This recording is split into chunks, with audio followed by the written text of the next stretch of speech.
ప్రజల సొమ్ముని ఎంత నిర్వీర్యం చేస్తున్నారో ఈ జగన్ రెడ్డి ప్రతి ఒక్కరు కూడా తెలుసుకోవాలి. 5 కూడా ప్రజల్లోకి తీసుకెళ్లి ఎక్కడైతే జగన్ రెడ్డి అరాచకాలు అవినీతి చేస్తారో ప్రతిదీ బయటపెట్టి అత్యంత కిరాతకంగా అత్యంత కఠినంగా శిక్ష పడేటట్టు మేము తెలుగు మహిళల ద్వారా ఈరోజు డిమాండ్ చేస్తున్నాం. ఒక్కసారి ఈ బిల్డింగ్ ని చూస్తే ఎంత దారుణమైన పరిస్థితి అయితే సొంతింటి కల నెరవేరేది.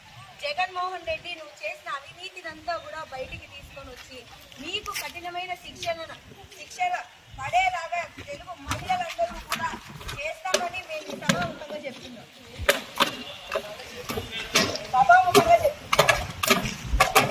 జై తెలుగుదేశం, జై తెలుగుదేశం, జై తెలుగుదేశం, జై తెలుగుదేశం. ప్రజల సొమ్ముని ఎంత నిర్వీర్యం చేస్తున్నారో ఈ జగన్ రెడ్డి ప్రతి ఒక్కరు కూడా తెలుసుకోవాలి. 5 కూడా ప్రజల్లోకి తీసుకెళ్లి ఎక్కడైతే జగన్ రెడ్డి అరాచకాలు అవినీతి చేస్తారో ప్రతిదీ బయటపెట్టి అత్యంత కిరాతకంగా అత్యంత కఠినంగా శిక్ష పడేటట్టు మేము తెలుగు మహిళల ద్వారా ఈరోజు డిమాండ్ చేస్తున్నాం. ఒక్కసారి ఈ బిల్డింగ్ ని చూస్తే ఎంత దారుణమైన పరిస్థితి అయితే సొంతింటి కల నెరవేరేది. జగన్మోహన్ రెడ్డి నువ్వు చేసిన అవినీతినంతా కూడా బయటికి తీసుకొని వచ్చి మీకు కఠినమైన శిక్ష పడేలాగా తెలుగు మహిళలందరూ కూడా చేస్తామని మేము సభాముఖంగా చెప్తున్నాం.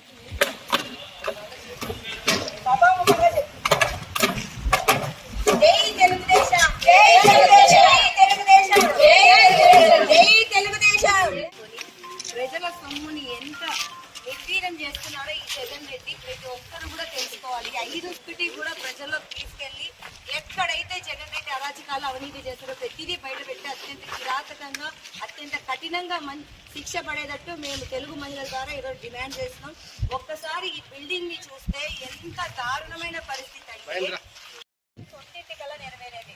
జగన్మోహన్ రెడ్డి నువ్వు చేసిన అవినీతినంతా కూడా బయటికి తీసుకొని వచ్చి మీకు కఠినమైన శిక్ష పడేలాగా తెలుగు మహిళలందరూ కూడా చేస్తామని మేము సభాముఖంగా చెప్తున్నాం.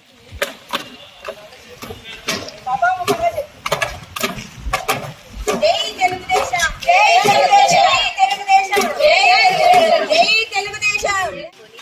ప్రజల సొమ్ముని ఎంత నిర్వీర్యం చేస్తున్నారో ఈ జగన్ రెడ్డి ప్రతి ఒక్కరు కూడా తెలుసుకోవాలి. 5 కూడా ప్రజల్లోకి తీసుకెళ్లి ఎక్కడైతే జగన్ రెడ్డి అరాచకాలు అవినీతి చేస్తారో ప్రతిదీ బయటపెట్టి అత్యంత కిరాతకంగా అత్యంత కఠినంగా శిక్ష పడేటట్టు మేము తెలుగు మహిళల ద్వారా ఈరోజు డిమాండ్ చేస్తున్నాం. ఒక్కసారి ఈ బిల్డింగ్ ని చూస్తే ఎంత దారుణమైన పరిస్థితి అయితే సొంతింటి కల నెరవేరేది. జగన్మోహన్ రెడ్డి నువ్వు చేసిన అవినీతినంతా కూడా బయటికి తీసుకొని వచ్చి మీకు కఠినమైన శిక్ష